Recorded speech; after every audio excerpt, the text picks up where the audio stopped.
Hi, welcome. I'm Helena Davis and this is your health tip of the week.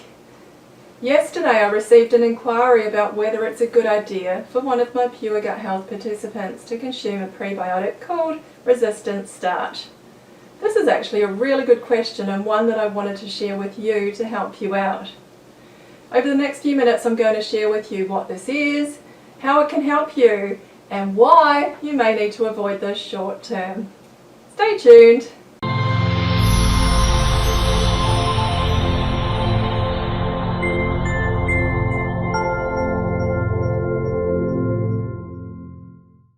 Prebiotics are foods and supplements that promote the growth of your beneficial gut microbes.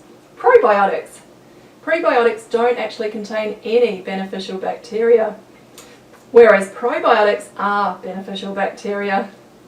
There are several important prebiotic fibres, and one of those is resistant starch.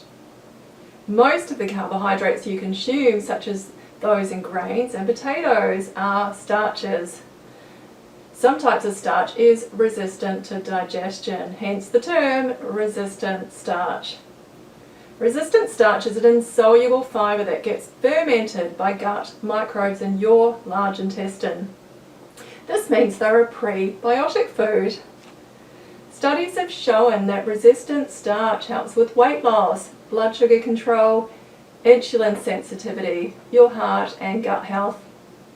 Interestingly, the heat from cooking destroys most resistant starch in foods. However, you can recapture the resistant starch content in some foods by letting them cool down after cooking. Foods high in resistant starch are green bananas, cooked oats, cooked legumes, rice and potatoes that have been cooked and then cooled, raw potato starch and high maize starch. Most of the studies on resistant starch are when people consumed 15 to 30 grams every day. As a rough guide, 100 grams of cooked oats contain 3.6 grams and a 200 gram boiled potato has about 9 grams. So you're looking at eating a lot of carbohydrates in order to reach the daily target amount of 15 to 30 grams. An easy way to increase your consumption of resistant starch is by adding potato starch or high maize starch into your smoothie, cereal or yogurt. Potato starch is one of the most concentrated sources of resistant starch, with around 72% of the starches in it being resistant, and high maize starch is around 50%. Potato starch contains around 8 grams of resistant starch per tablespoon, so you only need 1 to 2 tablespoons per day.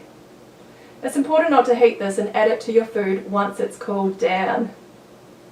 If you can tolerate resistant starch foods early on, it's a good idea to include these in your diet. Prebiotics encourage the growth of your beneficial gut bacteria, which support the healing of your gut long term. However, resistant starch and high starchy foods are not recommended initially whilst following one of the Restore Your Gut Health diets, as starch feeds bacteria overgrowths, parasite infections and yeast overgrowths, making your symptoms worse. If this is an issue for you, you'd be best avoiding resistant starch and other high starchy foods until you resolve this. These foods can then be reintroduced when you do your food reintroductions on the next phase of your diet and healing plan. If you're interested in learning lots more about your gut health and how you can heal this naturally from your own home, I'd love you to join my online Pure Gut Health program. You'll learn lots of cool stuff like this and heaps more. If you enjoyed this video, I'd love for you to hit the like button, share with anyone who loves learning about how they can improve their gut, and leave a comment. I always love hearing from you and what your thoughts are around this topic. Thanks so much for watching. I'm Helena Davis and that is your health tip of the week.